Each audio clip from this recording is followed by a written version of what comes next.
If you're consistent in some areas but struggle in others, this is why. I'm Brian Ford.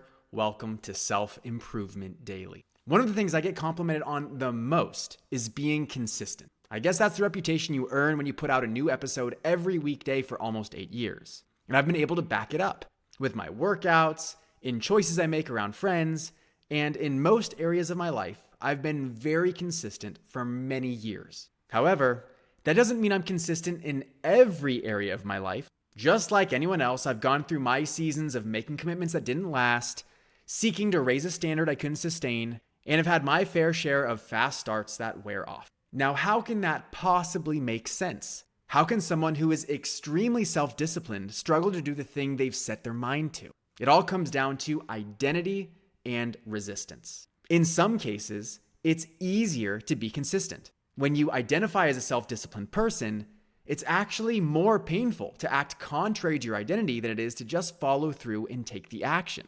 And in that way, people actually self-sabotage their way into positive action. But just like any action, we unconsciously follow the path of least resistance. And in this case, with a belief system that finds comfort in taking action a certain way, it creates an environment that nudges you toward consistency. But if the action is more disruptive, it's effortful, unproven, or scary to do, then it awakens a different belief system, a need for safety. We hesitate to put ourselves out there because we don't want to embarrass ourselves or offend someone. We play smaller, even though we're telling ourselves to go bigger, and it happens as an act of unconscious self-preservation. The environment is pulling us away from doing the new, big, bold action that we know will generate new, desirable results. Our unconscious need for safety and congruence outweighs our preference for consistency, even if we view ourselves as a self-disciplined person.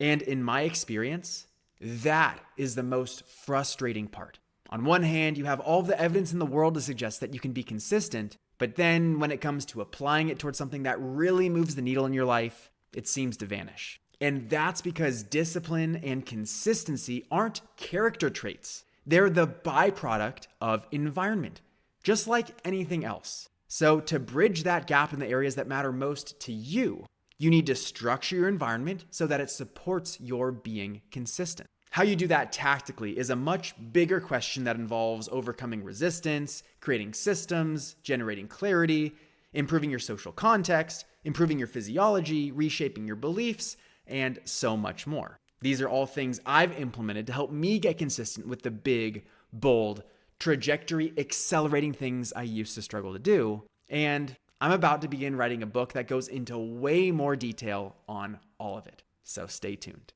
I'm Brian Ford, and you grew today. Let's do it again tomorrow on Self Improvement Daily.